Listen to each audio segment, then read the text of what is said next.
Qu'en est-il alors des pratiques informationnelles?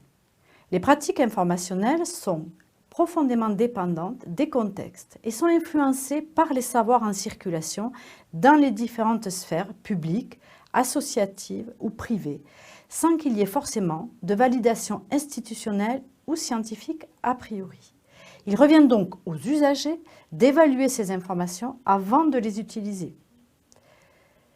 Autrement dit, les pratiques informationnelles peuvent se définir comme une manière d'exercer une activité sur l'information, visant des résultats concrets, sans intention d'expliquer comment ce résultat a été atteint.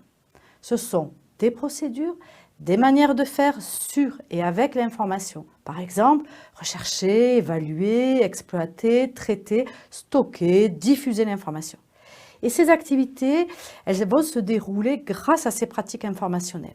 Actuellement, elles sont fortement liées à l'usage d'équipements informatiques et au numérique au sens large.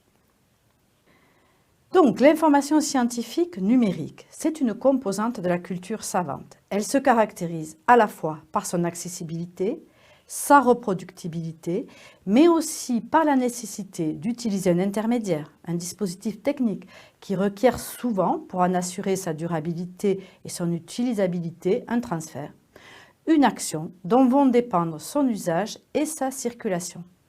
L'expression bibliothèque numérique s'apparente à l'expression anglaise Digital Library, qui est aujourd'hui largement utilisée, banalisée, avec des contours un peu différents qui appellent à deux univers qui ont longtemps été éloignés, la bibliothèque et l'informatique. Ces dénominations maintenant rassemblées s'inscrivent dans ce qu'on appelle la société de l'information, dont l'insertion est prônée par les pouvoirs publics, relayée par les médias et développée dans les formations, quel que soit leur niveau ou leur finalité initiale ou continue.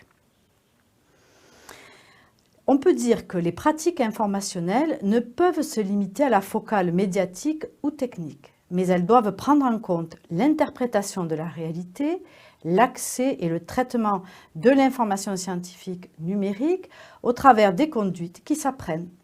Ces pratiques informationnelles, fondées sur la capacité à comprendre et à exploiter l'information, sont une des conditions du passage d'une société de l'information à une société que l'on appelle aujourd'hui société de la connaissance. Mais ces démarches, elles ne vont pas de soi et elles impliquent des connaissances en information et communication, des savoir-faire, des savoir-être qui sont fortement dépendants du contexte dans lequel l'acteur évolue. Elles sont aussi imprégnées de représentations sociales et symboliques.